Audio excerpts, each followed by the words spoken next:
Hello दोस्तों, जैसा कि मैंने पिछले वीडियो में कहा था कि इस बार मैं कोचिंग संस्थानों पे कुछ कहने वाली हूँ। खान सर, वही पटना वाले खान सर कौन होते हैं यह कहने के लिए कि अंजना जी का लेवल ही नहीं है कि वह पुतिन जैसे राष्ट्राध्यक्ष का इंटरव्यू लें। अब आप बताएंगे कि कौन किसका इंटरव्यू लेगा। आप शिक्षक हैं तो बच्चों को ज्ञान दीजिए। ये बकैती करने का अधिकार आपको किसने दे दिया? और इसी बात पे अंजना जी ने शिक्षा जगत को माफिया की उपाधि दे दी तो सब बौखलाने लग गए। अभी हाल ही में खान सर ने यह आरोप लगाया कि उनके कोचिंग के बाहर 8-10 राउंड की फायरिंग हुई है। 1-2 राउंड नहीं, 8-10 राउंड। और जब पुलिस ने इन्वेस्टिगेट किया तो पाया कि ऐसा कुछ हुआ ही नहीं है, केवल हाथापाई हुई है। खान सर भी अपने बयान से पलट गए। अब ये कहते फिर रहे हैं कि वो तो केबिन में थे, अंदर थे, उन्होंने तो कुछ देखा ही नहीं, उनका गार्ड जरूर थोड़ा घायल हुआ है। अब ये शिक्षक जो पल पल अपनी बात से पलट जाते हैं, वे बच्चों को क्या सिखाएंगे? ऑनलाइन कोचिंग, यूट्यूबर जितने भी शिक्षक हैं वो क्या ऑफलाइन पढ़ाई का मुकाबला कर पाएंगे?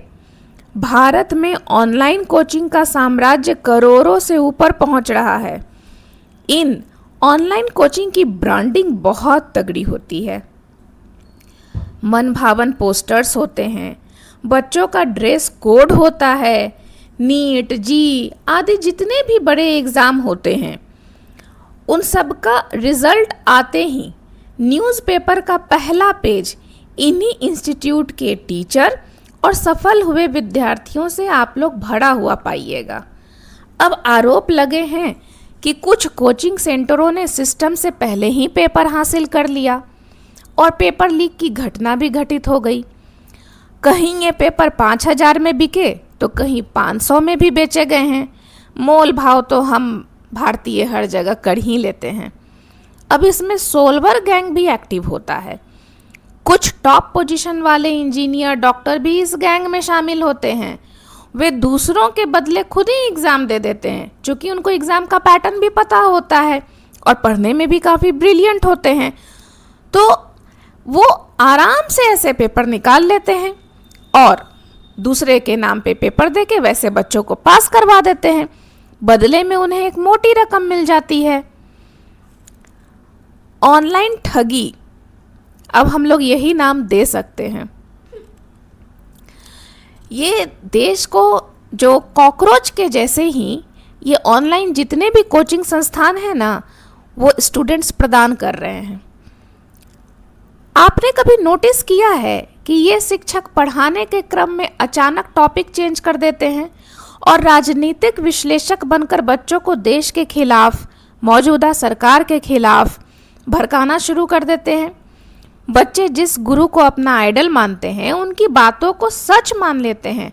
नतीजा यह होता है कि उनके मन में एक ऐसा विकृत बीज उत्पन्न होने लगता है जो उनके भविष्य के लिए बहुत ही घातक सिद्ध होता है। सरकार के दरबार में अगर मीडिया दरबारी की भूमिका में है तो यूट्यूबर शिक्षकगण बच्चों की लाचारी और बेरोजगारी का फायदा उठाने में कहीं से भी कम नहीं है। हर यूट्यूबर शिक्षक के क्लास में एक टॉपिक सरकार के प्रति नफरत भरा क्यों रहता है? ये शिक्षक कहीं टूल किट का हिस्सा तो नहीं है? यह एक विचारणीय प्रश्न है। करोड़ों का साम्राज्य पवित्र आचरण से खड़ा करना असंभव है। अगर मेरी बात अच्छी लगी हो तो लाइक कीजिए, कमेंट कीजिए। मिलते हैं नेक्स्ट टॉपिक पे। धन्यवाद।